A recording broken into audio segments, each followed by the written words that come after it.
Hi అండి, నమస్తే. నేను మీ Sonia. Welcome back to our channel smart Soni Shiva. ఈరోజు మన వీడియోలో ఉన్నియప్పం స్వీట్ రెసిపీని అయితే చూపించబోతున్నాను. శబరిమలలో అయ్యప్ప స్వామి దగ్గర అరవన్న పాయసం ఎంత ఫేమస్సో ఈ ఉన్నియప్పం కూడా అంతే ఫేమస్ అనమాట. చాలా రుచిగా ఉంటుంది.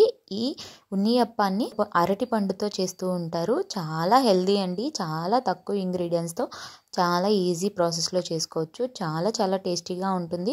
అలాగే ఇవి 1 వీక్ వరకు స్టోర్ కూడా చేసుకోవచ్చు. ఇవి తినే కొద్దీ వీటి రుచి మనకి ఇంకా ఇంకా తెలుస్తూ ఉంటుంది. చాలా చాలా బాగుంటాయి అన్నమాట. ఈ ఉన్నియప్పాన్ని ఈజీ వేలో ఎలా చేసుకోవాలో చూపించేస్తాను. వీడియోని స్కిప్ చేయకుండా లాస్ట్ వరకు చూసేయండి. ఈ ఉన్నియప్పం చేయడం కోసం ఒక బౌల్ తీసుకొని అందులోకి 1 కప్పు దాకా ఇక్కడ నేను రేషన్ బియ్యాన్ని అయితే యూజ్ చేస్తున్నాను. మీరు రేషన్ బియ్యానికి బదులు సోనా మసూరి బియ్యం అయినా లేదా బ్రౌన్ రైస్ అయినా కూడా పాలిష్ పట్టన్ రైస్ అయినా కూడా యూజ్ చేసుకోవచ్చు అనమాట. ఇలా 1 కప్పు బియ్యం వేసుకున్న తర్వాత నీళ్లు వేసేసుకొని ఈ బియ్యాన్ని 2 నుంచి 3 గంటల పాటు నానబెట్టుకోవాలి. ఈలోపు మనం స్టవ్ మీద గిన్నె పెట్టేసుకోవాలి. అందులోకి 3/4 కప్పు దాకా బెల్లం తురుమును అయితే వేసుకోవాలి. అంటే 3/4 కప్పు దాకా బెల్లం తురుము వేసుకోండి. అందులోకి 2-3 టేబుల్ స్పూన్ల దాకా నీళ్లు వేసేసుకొని ఈ బెల్లాన్ని కరిగించుకోవాలన్నమాట. మనకి ఈ ఉన్నియప్పంలో స్వీట్ అనేది ఎక్కువగా ఉంటే తినలేమండి. సో అందుకని 3/4 కప్ వరకే వేసుకుంటే సరిపోతుందన్నమాట 1 కప్పు బియ్యానికి. సో చూడండి, బెల్లం అనేది ఇలా చక్కగా కరిగిపోయిన తర్వాత ఈ బెల్లాన్ని స్టవ్ ఆఫ్ చేసుకొని పక్కకు పెట్టేసుకోవాలి. ఎలాంటి పాకం రానవసరం లేదు. ఇప్పుడు అదే స్టవ్ మీద ఇంకొక ప్యాన్ పెట్టుకొని అందులోకి ఒక 1 టేబుల్ స్పూన్ దాకా నెయ్యి వేసుకోండి. నెయ్యి కొంచెం హీట్ అయిన తర్వాత ఇందులోకి 1/3 కప్ దాకా పచ్చి కొబ్బరి తురుముని వేసుకొని పచ్చి కొబ్బరి తురుముని చక్కగా ఈ నేతిలో వేయించుకోవాలి.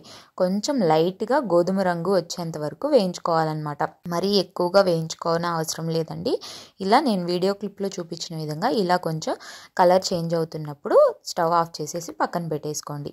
ఇప్పుడు చూడండి, మనం నానబెట్టిన బియ్యం అనేది చక్కగా నానిపోయినాయి కదా. ఇప్పుడు వీటిల్ని 2-3 సార్లు వాష్ చేసుకొని నీళ్ళేమీ లేకుండా వంపేసుకొని ఇప్పుడు ఈ బియ్యాన్ని ఒక మిక్సీ జార్లోకి వేసేసుకోవాలి.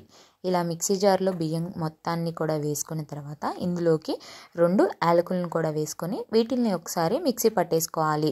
నేను వీడియో క్లిప్లో చూపించిన విధంగా ఇలా మిక్సీ పట్టుకోవాలి. మనకి పిండి అనేది చూడండి, నేను వీడియోలో చూపిస్తున్నాను కదా, ఇలా అయితే ఉండాలన్నమాట.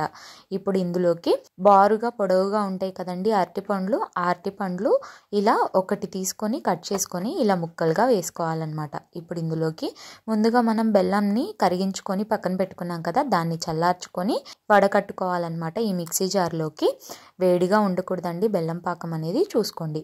సో ఇప్పుడు ఇలా బెల్లం పాకం వేసుకున్న తర్వాత ఇందులోకి ఒక 1/4 టీ స్పూన్ దాకా ఉప్పు కూడా వేసుకొని మొత్తాన్ని మెత్తగా మిక్సీ పట్టేసుకోవాలి. దీంట్లో ఎలాంటి నీళ్లు కూడా వాడకూడదు. నీళ్లు వేస్తే ఉన్నియప్పం స్వీట్ అనేది ఎక్కువ రోజులు నిల్వ ఉండదు. బెల్లం నీళ్ళని ఆ నీళ్ళతోనే మనం మిక్సీ పట్టుకోవాలి. మీకు ఏదైనా గట్టిగా అనిపించి మీరు ఎక్కువ రోజులు నిల్వ ఉంచుకోము అనుకుంటే అప్పుడు కొంచెం నీళ్ళు వేసుకోండి, సరిపోతుంది.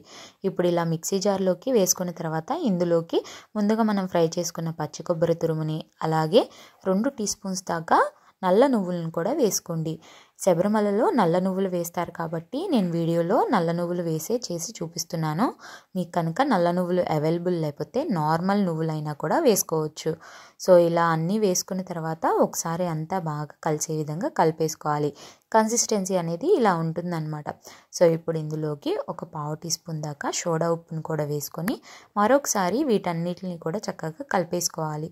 కలిపేసుకున్న తర్వాత ఇలా వీటిల్ని 1 గంట పాటు ఈ పిండిని పక్కన పెట్టేసుకొని రెస్ట్ ఇవ్వాలి. స్టవ్ మీద ఇలా గుంట పొంగనాలు వేసుకుంటూ ఉంటాం కదా, ఆ ప్యాన్ని స్టవ్ మీద పెట్టుకొని నెయ్యి వేసేసుకోవాలి. అన్ని గుంటల్లో నెయ్యి వేసుకున్న తర్వాత ఇలా చక్కగా మనం తయారు చేసి పెట్టుకున్న ఉన్నియప్పం బ్యాటర్ని ఇలా గుంటల్లో ఒక్కొక్క స్పూన్ను వేసుకొని ఇలా మొత్తం గుంటల్ని కూడా నింపేసుకోవాలి. నేను ఇక్కడ నెయ్యితో చేస్తున్నాను కదా, మీరు నెయ్యి కాకుండా నూనెతో అయినా చేసుకోవచ్చు. బట్ నేను ప్రసాదం ఫ్లేవర్ రావాలని నెయ్యితో చేస్తున్నాను. ఇప్పుడు ఇలా అన్నీ వేసుకున్న తర్వాత మూత పెట్టుకొని ఒక 1/2 నిమిషం పాటు మీడియం ఫ్లేమ్లో వేయించుకోవాలి. ఇలా 1/2 నిమిషం తర్వాత మూత తీసేసి ఇంకొక వైపుకి టర్న్ చేసుకోవాలి. మీకు ఇక్కడ ఒక టిప్ చెప్తానండి. ఉన్నియప్పం అనేది రౌండ్గా రావాలంటే కనుక ఇలా కొంచెం పైన పచ్చిగా ఉన్నప్పుడే ఇలా రెండో వైపుకి మనం ఫ్లిప్ చేసుకుంటే కనుక రౌండ్గా వస్తాయి అన్నమాట ఉన్నియప్పం అనేది. చక్కగా ఇలా అన్నిటిని కూడా ఇలా తిప్పేసుకోవాలి. రెండో వైపు వేగడానికి ఎక్కువ సమయం అయితే పట్టదు, చాలా త్వరగానే వేగిపోతాయి. మొదటిసారి వేగడానికే కొంచెం టైం అనేది పడుతుందనమాట. ఇలా అన్నిటిని కూడా ఫ్లిప్ చేసుకున్న తర్వాత ఇలా కొంచెం పైనుంచి మళ్ళీ ఇంకొంచెం నెయ్యి వేసుకొని ఇలా ఫ్రై చేసుకోవాలి. అంతేనండి, చాలా ఈజీగా చాలా సింపుల్గా చేసేసుకున్నాం కదా. ఇలాగే ఒకదాని తర్వాత ఒకటి చక్కగా ఇలా తీసేసుకొని ప్లేట్లోకి సర్వ్ చేసుకోవడమే. మిగిలిన పిండితో కూడా మనం ముందు ఎలా అయితే నెయ్యి వేసుకొని ఉన్నియప్పాన్ని వేసుకున్నామో అలాగే మొత్తాన్ని కూడా ఇలా ఉన్నియప్పాల్లాగా వేసుకొని అన్నిటిని కూడా ప్లేట్లోకి సర్వ్ చేసుకోవడమే. అంతేనండి, ఉన్నియప్పం అయితే రెడీ అయిపోయింది. ఉన్నియప్పం స్వీట్ అయితే చాలా ఈజీగా చాలా సింపుల్ ప్రాసెస్లో చేసుకోవచ్చు. తక్కువ ఇంగ్రీడియంట్సే కదా. క్విక్గా ఏదైనా ప్రసాదంగా పెట్టాలన్నప్పుడైనా లేదా పిల్లలు ఏదైనా స్నాక్స్ అడిగినప్పుడైనా ఇలా హెల్దీగా స్నాక్స్ కూడా చేసి పెట్టచ్చు. అలాగే ఈజీగా ప్రసాదంగా అయినా చేసి పెట్టచ్చు. అంతేకాదండి, ఒకసారి చేసుకుంటే 1 వీక్ వరకు స్టోర్ కూడా చేసుకోవచ్చు.